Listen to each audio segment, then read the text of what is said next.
Hello students, मैं शिल्पी शर्मा। इस video session में हम डिस्कस करेंगे transport of nutrient across the membrane. Across the membrane कैसे ट्रांसपोर्ट होते हैं न्यूट्रिएंट्स, ये इंपॉर्टेंट टॉपिक है बीएससी फर्स्ट ईयर के लिए। इसमें 4 प्रोसेस होती है: passive diffusion, facilitated diffusion, group translocation और एक्टिव ट्रांसपोर्ट, जिनके बारे में हमें पढ़ना है। पहला है पैसिव डिफ्यूजन। इसमें अगर हम स्ट्रक्चर के बारे में देखें तो ये शो कर रहा है, ये मेम्ब्रेन है। मान लीजिए ये सेल मेम्ब्रेन है, ये बाहर है एक्सटर्नल, जिसको हम बोल रहे हैं आउटसाइड द मेम्ब्रेन, और ये इंटरनल पार्ट है इनसाइड द मेम्ब्रेन, मतलब सेल के अंदर का भाग है, ये सेल के बाहर का भाग है, बीच में मेम्ब्रेन है। अब देखिए, जो पैसिव डिफ्यूजन होता है, इसमें कहीं भी एनर्जी की ज़रूरत नहीं होती, कोई कॉन्सेंट्रेशन ग्रेडियंट नहीं होता, कुछ भी नहीं होता। सिर्फ यहाँ पर हायर कॉन्सेंट्रेशन है और यहाँ पर उस सॉल्यूट का लोअर कॉन्सेंट्रेशन है। These are the solute molecules. तो सॉल्यूट मॉलिक्यूल अपने हायर कॉन्सेंट्रेशन से लोअर कॉन्सेंट्रेशन की तरफ डायरेक्टली ऑटोमेटिकली मूव करते हैं, और तब तक करते जाते हैं जब तक कि इनके बीच में इक्विलिब्रियम मेंटेन ना हो जाए। तो ये कहलाता है पैसिव डिफ्यूजन। ये यहाँ से बाहर से, क्योंकि बाहर ज़्यादा है तो बाहर से ये अंदर की तरफ मूव कर रहे हैं। अगर अंदर ज़्यादा होगा तो अंदर से बाहर की तरफ मूव करने लगेंगे। So this is the passive diffusion. Except water and some lipid soluble molecules, few compound can pass through the cytoplasmic membrane by simple or passive diffusion. So it is the transport of solute molecules from their higher concentration to their lower concentration as a result of concentration gradient, which is higher outside than inside, which governs the rate of inward flow of the solute molecule. मतलब यहाँ पर solute की मात्रा ज़्यादा है और अंदर cell के सॉल्यूट की मात्रा कम है, इसीलिए ये ज़्यादा मात्रा की तरफ से कम मात्रा की तरफ मूव करते हैं, और इसे हम बोलते हैं पैसिव डिफ्यूजन। और कब तक मूव करते हैं? जब तक कि दोनों के बीच में इक्वल अमाउंट डिस्ट्रीब्यूट ना हो जाए। फिर नेक्स्ट हम बात करते हैं फैसिलिटेटेड डिफ्यूजन की। फैसिलिटेटेड डिफ्यूजन जो है, फैसिलिटेटेड से ही हमें समझ में आ रहा है कि यहाँ पर फैसिलिटी प्रोवाइड की जा रही है। फैसिलिटी किस चीज़ की, आइए डायग्राम में देखते हैं। ये 3 है, ये बाहर है, सेल के बाहर का एरिया है, ये मेम्ब्रेन है, और ये इनसाइड ऑफ द सेल अंदर का आंतरिक भाग है। बाहरी भाग में देख रहे हैं आप जिस तरीके से ये सॉल्यूट मॉलिक्यूल दिख रहे हैं। सॉल्यूट मॉलिक्यूल अपने आप बाहर से अंदर नहीं जा सकता, उसको लेने के लिए एक कैरियर मॉलिक्यूल यहाँ पर उपस्थित होता है। ये जनरली प्रोटीन मॉलिक्यूल होते हैं। कैरियर से सॉल्यूट, ये सॉल्यूट है, ये कैरियर है, इन दोनों की बाइंडिंग होगी कहाँ पर? At the surface of cell membrane, outer surface of cell membrane, यहाँ पर इन दोनों की बाइंडिंग होगी। फर्स्ट स्टेप में बाइंडिंग हुई, ये आप देख रहे हैं, ये दोनों बाइंड कर गए। अब यहाँ से ये मूव किए इधर तक, और फिर यहाँ से मूव किए यहाँ तक। अब जब प्रोटीन और सॉल्यूट की बाइंडिंग हो गई तो उसको अंदर छोड़ने के लिए ये अपना इंटरनल कन्फर्मेशन, आंतरिक संरचना को बदलते हैं। यहाँ पर आप देख रहे हैं, ये जो आंतरिक संरचना है वो गोल बनी हुई है, जबकि यहाँ पर ये आंतरिक संरचना बदल गई। इसको बोलते हैं कन्फर्मेशन चेंज। कन्फर्मेशन चेंज किया कैरियर प्रोटीन ने और सॉल्यूट मॉलिक्यूल को अंदर डिलीवर कर दिया।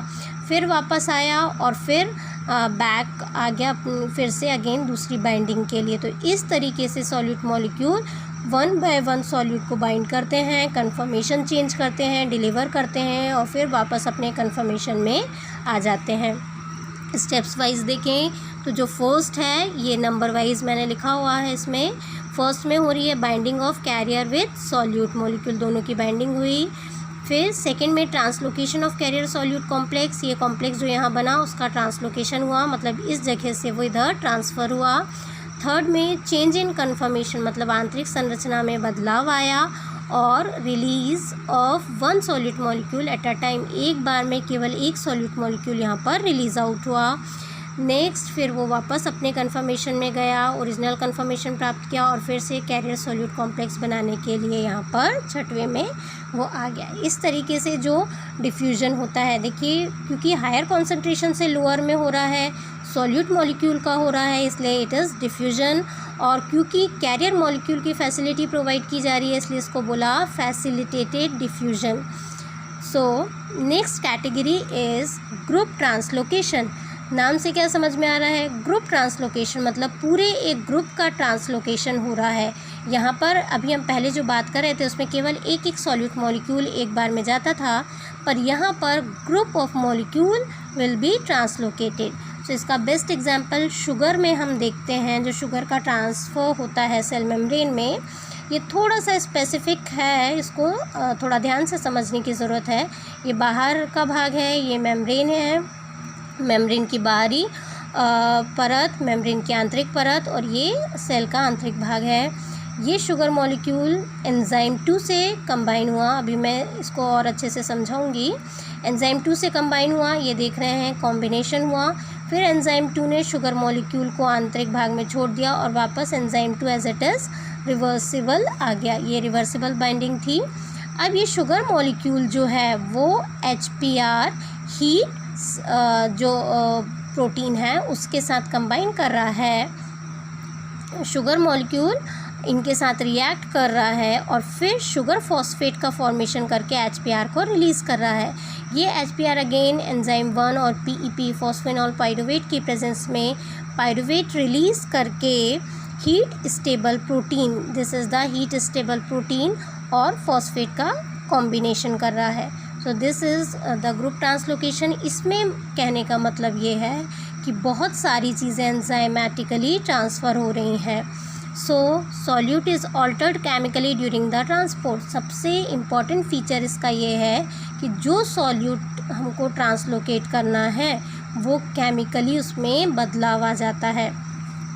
जैसे phosphoenol pyruvate dependent sugar phospho transferase system, इस सिस्टम को बोलते हैं PEP dependent PTS phospho transferase system. इसके बाद जो एंजाइम है transfer the phosphoryl group of PP to the sugar molecule.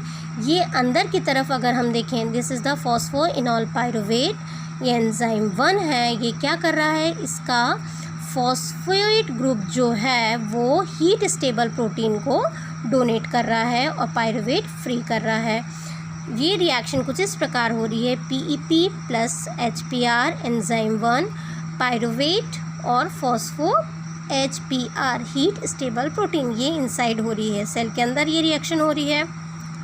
अब at the same time sugar combines with enzyme 2।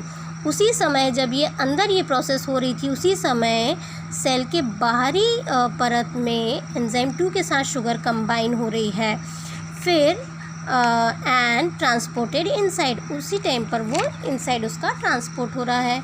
अब जो आउटसाइड की शुगर है जब वो अंदर आई तो वो फॉस्फो HPR के साथ कंबाइन की, जैसे आप इसमें देख रहे थे। ये जब ट्रांसलोकेट हुई तो ये फॉस्फो HPR था, ये फॉस्फो HPR शुगर फॉस्फेट बन गया और HPR फ्री हो गया। सो इस तरीके से ये केमिकली अल्टर हो जाते हैं, मतलब यहाँ पर ग्रुप का ट्रांसलोकेशन हुआ और वो केमिकली चेंज हो गया अंदर आकर, इसलिए इसे बोलते हैं ग्रुप ट्रांसलोकेशन। अब सबसे इम्पॉर्टेंट पार्ट जो है ट्रांसपोर्ट का वो है एक्टिव ट्रांसपोर्ट। एक्टिव ट्रांसपोर्ट की कुछ खासियत है कि ये जो है अगेंस्ट द कॉन्सेंट्रेशन ग्रेडियंट होता है। इसका मतलब है कि यहाँ पर लो कॉन्सेंट्रेशन है, दिख रहे हैं कुछ ही सॉल्यूट मॉलिक्यूल हैं, और यहाँ पर हाई कॉन्सेंट्रेशन है, अंदर की तरफ ज़्यादा सॉल्यूट मॉलिक्यूल्स दिख रहे हैं। और दूसरी चीज़, क्योंकि ये उल्टी दिशा में जाता है इसलिए यहाँ पर एनर्जी की ज़रूरत पड़ती है और एनर्जी ATP के रूप में होती है। इस मैकेनिज़्म को अगर हम देखें तो ये सॉल्यूट मॉलिक्यूल है, सॉल्यूट मॉलिक्यूल की बाइंडिंग हुई कैरियर मॉलिक्यूल से, ये कैरियर सॉल्यूट कॉम्प्लेक्स बना और कैरियर सॉल्यूट कॉम्प्लेक्स जो है वो ट्रांसलोकेट हुआ। ट्रांसलोकेशन के बाद कन्फर्मेशन चेंज करने के लिए और रिलीज़ करने के लिए यहाँ पर एनर्जी की ज़रूरत पड़ती है, जो कि ATP जब टूटता है ADP और इनऑर्गेनिक फॉस्फेट में तो high amount of energy release होती है, कन्फर्मेशन चेंज होता है, ये सॉल्यूट मॉलिक्यूल अंदर की तरफ ट्रांसफ़र हो जाता है। फिर ये कैरियर प्रोटीन अपने रिवर्स कन्फर्मेशन में बैक आ जाते हैं।